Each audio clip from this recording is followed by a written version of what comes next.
সাংবাদিক ইলিয়াস ভাইয়ের ওই ভিডিওটা থেকেই ভেজাল লাগছে।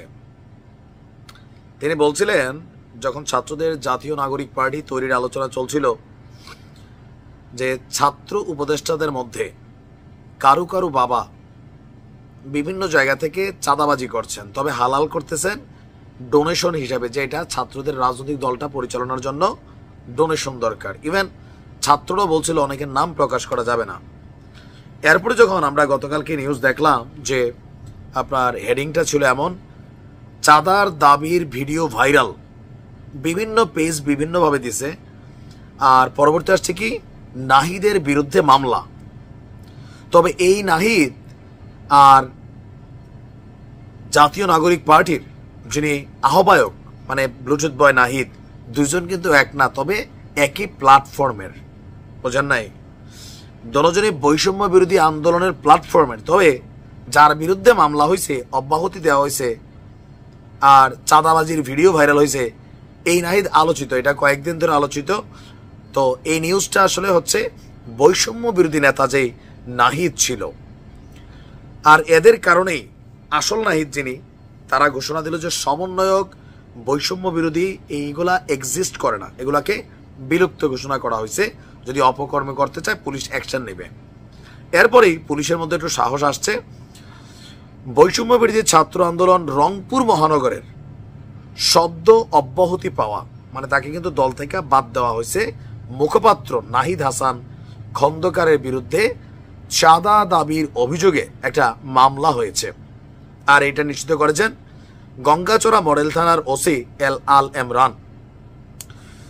ওনার বক্তব্য যে রংপুরের গঙ্গাচড়া থানার আওতাধীন গ্রিন সিটি ইকো পার্কের ব্যবস্থাপনা পরিচালক আতিকুল ইসলাম ভুইয়া, তিনি বাদী হয়ে এই চাঁদাবাজির মামলাটি দায়ের করেছেন। মামলায় বৈষম্য বিরোধী নেতা নাহিদ হাসান খন্দকারের সহ আরো 7-8 জনকে আসামি করা হয়েছে। এজাহারে বলছেন নগদ 1 লক্ষ টাকা ও প্রতিদিন 20,000 টাকা করে চাঁদা দাবির অভিযোগ এই নাহিদ করেছে। এ বিষয়ে মামলার বাদী বলছেন গঙ্গাচড়া খলেয়া ইউনিয়নে তার এক বোন সহ গ্রিন সিটি ইকো পার্ক নির্মাণের কাজ শুরু করেন। পার্ক নির্মাণে পুকুর থেকে বালু উত্তোলনের প্রয়োজন দেখাতে এই বালু উত্তোলনকে কেন্দ্র করে এই নেতা নাহিদ তিনি চাঁদা দাবি করে আসছিলেন। এই ঘটনায় তারা একটা মামলা দায়ের করেছে।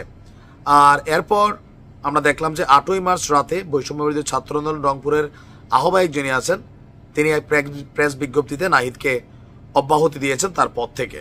আর 1 মার্চ সেই ভিডিওটা ভাইরাল হয়েছিল। ভাই আমার এই ভিডিও আবার কাটপিস করে টিকটকলারা, বিশেষ করে রিলসওয়ালারা আবার আসল নাহিদরে বসাই দিয়েন না, ঠিক আছে? আপনারা এই কাজটা করেন।